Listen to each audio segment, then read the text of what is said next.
4 anggota polisi Polres Banyumas, Jawa Tengah ditetapkan sebagai tersangka karena terlibat dalam aksi pengeroyokan kepada seorang tahanan berinisial OK hingga tewas. Kapolda Jateng, Irjen Pol Ahmad Lutfi mengatakan 4 anggota polisi tersebut dikenakan pasal 170 KUHP melakukan kekerasan kepada seorang tahanan.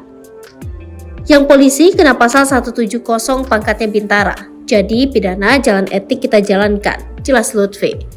Jenderal Bintang 2 itu tidak menjelaskan secara detail bentuk kekerasan yang dilakukan 4 anggota polisi kepada OK. Dia memilih agar bentuk kekerasan itu diungkap saat persidangan. Pada saat proses penangkapan 4 anggota melakukan pidana, entah itu mukul dan lainnya. Kita sudah dalami dan akan kita ungkap saat proses sidang, kata dia. Saat ini 4 anggota polisi tersebut sudah dilakukan penahanan dan ditetapkan sebagai tersangka soal kasus tersebut.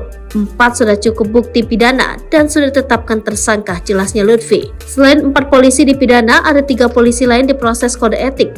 Kapolda juga menyebut ada 4 polisi lainnya diproses disiplin.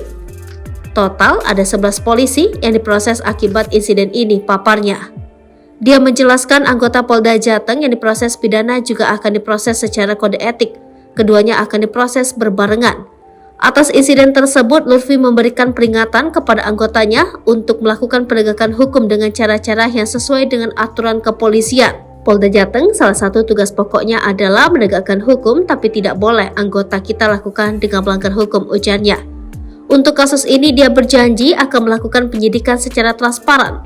Menurutnya, peristiwa tersebut merupakan pelajaran bagi institusi Polri agar memberikan keadilan kepada masyarakat. Diberitakan sebelumnya, kematian tahanan kasus pencurian sepeda motor di Polresta Banyumas, Jawa Tengah dianggap penuh kejanggalan. Tahanan ini ditangkap polisi dalam keadaan sehat, namun pulang dalam kondisi tak bernyawa dengan luka di sekujur tubuh.